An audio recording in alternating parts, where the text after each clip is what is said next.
Hello and welcome back to France 2012. François Hollande knew it would be a hard job. After he was elected president back in May, he warned that the economic situation was dire and that it would be really difficult. He probably did not expect it to be that difficult. The summer has been rife with problems of crime, the problems with the Roma here in France, and especially with unemployment, it now is over 3 million people. And the polls are quite bad for François Hollande.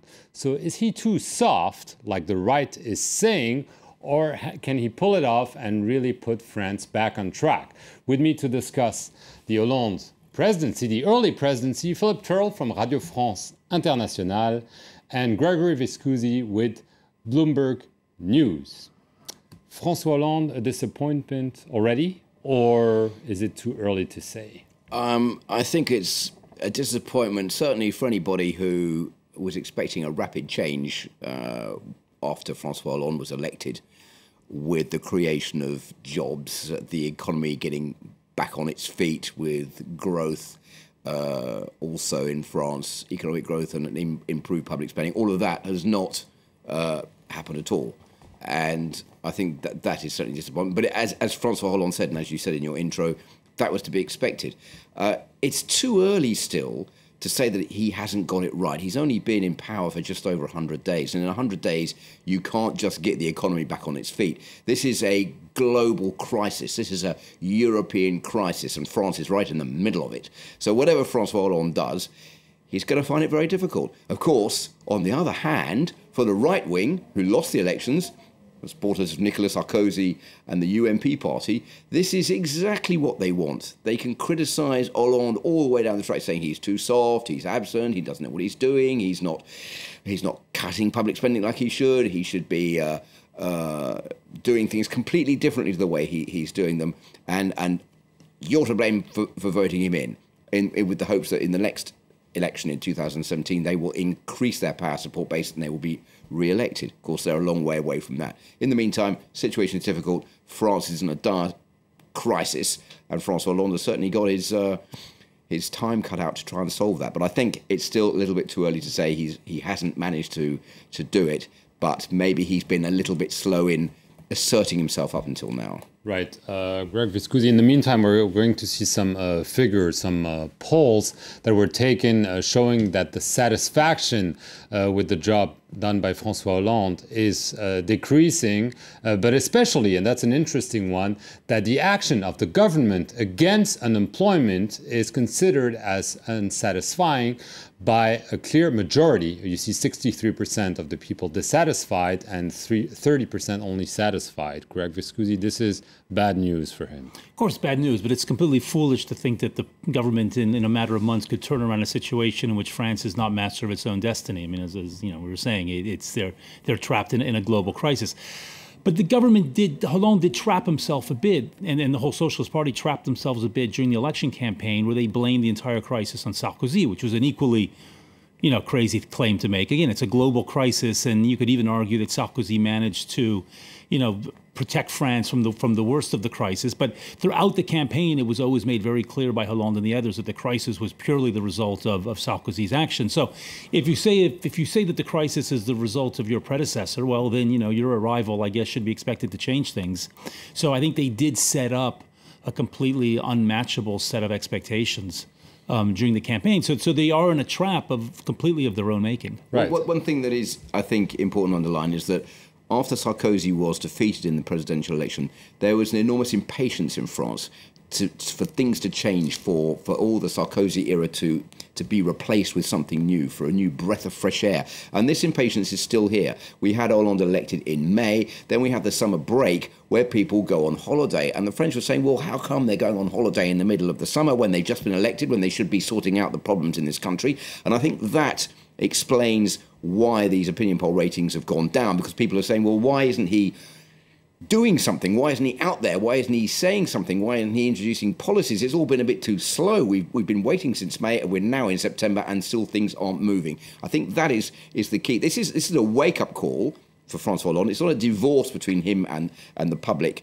which is what we saw with Nicolas Sarkozy. It's a wake-up call saying, OK, get your skates on, get the country back on its feet. We're going to give you a little bit more time, but time is short and you've got to do something. He seems to have listened, because the parliamentary session, which was supposed to begin on September 24th, He's moved it forward by 2 weeks. Yeah. Exactly. Yeah, but I think that there's also another misreading that Hollande might have made of the reasons for his victory. That yes, there was a rejection of Sarkozy, but there was not a rejection of everything about Sarkozy. There was a rejection about Sarkozy's, what's the French say, bling bling lifestyle, his sort of showiness, his slight vulgarness, whatever.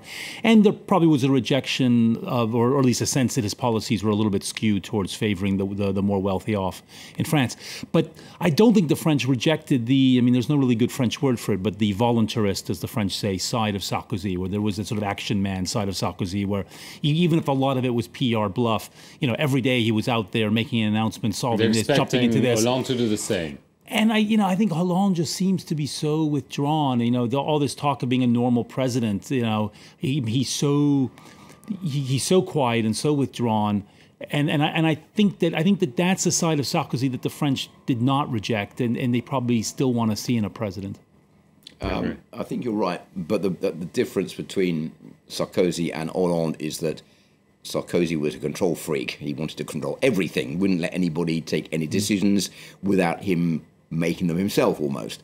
I think Hollande wanted to get away from that by naming a prime minister who would do the job as prime minister as they used to do before Sarkozy was elected, make decisions, run the country, whereas Hollande would be in charge of making the major decisions and in charge of foreign policy. I think people have sort of forgotten that that's how things used to function before Nicolas Sarkozy came along, because when Sarkozy was in control, he used to just talk about his prime minister as being a collaborator, but he was the one who made the decisions. Maybe that's changed. Maybe France has gone to a real executive presidential system. Maybe Sarkozy, maybe Sarkozy, maybe his legacy will be that he completely changed the system of how a French president works. I think we've got to see. It'll take a few more presidencies to work out whether that's the case. And there's also one other thing which I think is a problem for Hollande, is that even though the Socialist Party controls the government and the Senate and the regions in France, has an enormous power base, it doesn't really have a majority support base, because they have the far left, which is in disagreement about quite a lot of policies that are taking place. And within his own Socialist Party, there are divisions between the right of the Socialist Party and the left of the Socialist Party, particularly over European policy, which means that there's some infighting going on, and there seems to be some kind of spread out of not a cohesive support base within the Socialist Party for President Francois Hollande. So it's quite a strange situation where you have all the Socialist Party controlling everything in France, but in fact within itself it doesn't agree. And I think that's hurt his popularity. You said that he's let his ministers run. He's given his ministers a much looser rein than Sarkozy gave his. But the result has been that there's been sniping between ministers, particularly on the economic front, where we've had Montebourg and Moscovici. Maybe their disagreements have been exaggerated by the press, but they have sniped in public at each other, and they have disagreed publicly about things. And I think that gives a lot of the French public the sense that the government doesn't really have its act together, doesn't really have a one policy on the economy, and I think that too could be hurting Hollande's popularity. There's also maybe just figures. They need 33 billion euros for next year's budget. If the prediction that there will be some growth turns out to be true, and in all likelihood there will be even less growth than they expect, so more money to be found. And it seems that they're realizing this, and they're terrorized by this. There's no growth at the moment, it's like zero, and France hasn't slid into recession like, for example, the United Kingdom has, but they're still predicting maybe next year we might have overall 1 point whatever growth, and then economists are saying, no, you won't. In fact, you might not even have 0.7. You might only have 0.3. And there again, you might not have anything at all. Which means, of course, if there's no growth, there's no money coming to the state coffers. So that means money's being spent, but there's no money coming in to fill the coffers. So that means more borrowing.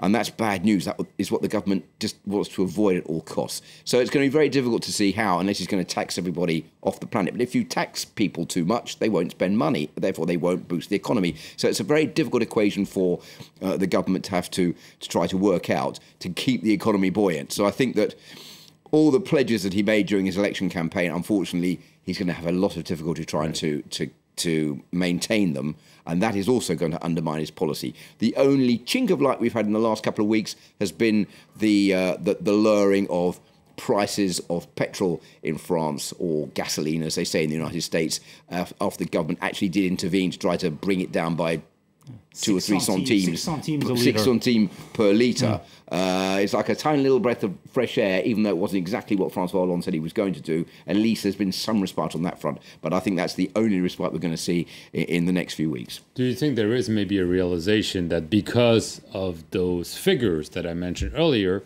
the socialists will have to renege on a lot of promises they made on the campaign to spend more, maybe on education? Well, they have two choices. There's two sets of there's two promises, two contradictory promises, and they're going to have to renege on one of them. There's one, the promise they made to the European Union on various budget deficit targets they've got to hit, and the other one is the promise to spend more. To spend more on various programs. So either they tell the EU, no, look, we don't want to kill the economy. We want to, so we're not going to hit the targets that we promised, which is what a lot of economists, including a lot of sort of Wall Street type economists say they should do in order to maintain some degree of growth, or else they decide they're going to stick to the EU targets, and then they're going to have to do a slash and burn budget with either massively high rate, in tax rates, which taxes are already pretty high in France.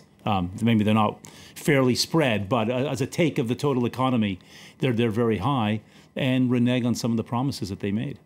Do you think the government is maybe preparing the French to some austerity measures even more than they thought they would need?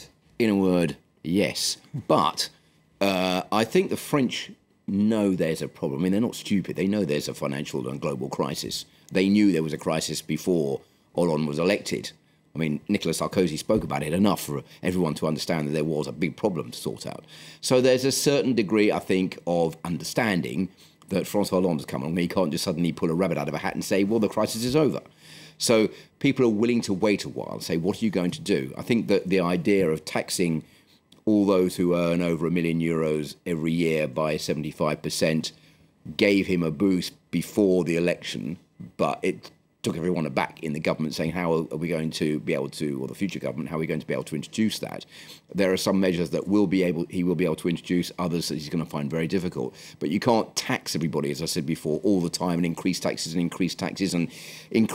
people who never paid income tax until now, because you need money to spend to keep the economy going. They have to cut public spending. And that is the bone of contention between the left and the right in this country, because the right is saying the left are getting it all wrong, they're raising taxes, that's not the way to balance the books, we need to cut public spending. And the left is saying we don't want to do that because we want to keep the health system going, we want to keep policemen on the streets, we want to keep the education system going, so therefore we have to tax people to do that.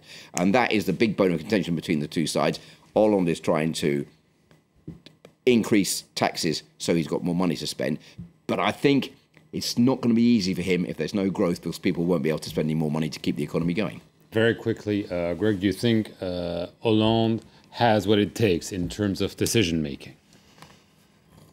I'm not sure. I can see that. I'm not sure. I think that he is someone who doesn't he likes politics, but I'm not sure that he likes the real hard, rough and tumble decision making, and he's going to have to put down some of all of his cabinet members will be looking to preserve their ministries, and I think he's going to have to, in some cases, just chop them down and say, no, you're not getting the money. And I'm not sure that he's got that tough side to him to make those sort of hard decisions. Okay, we'll have to see whether François Hollande can use the guillotine here in France. Thank you to both of you, and thank you for watching this edition of France 2012 here on France 24.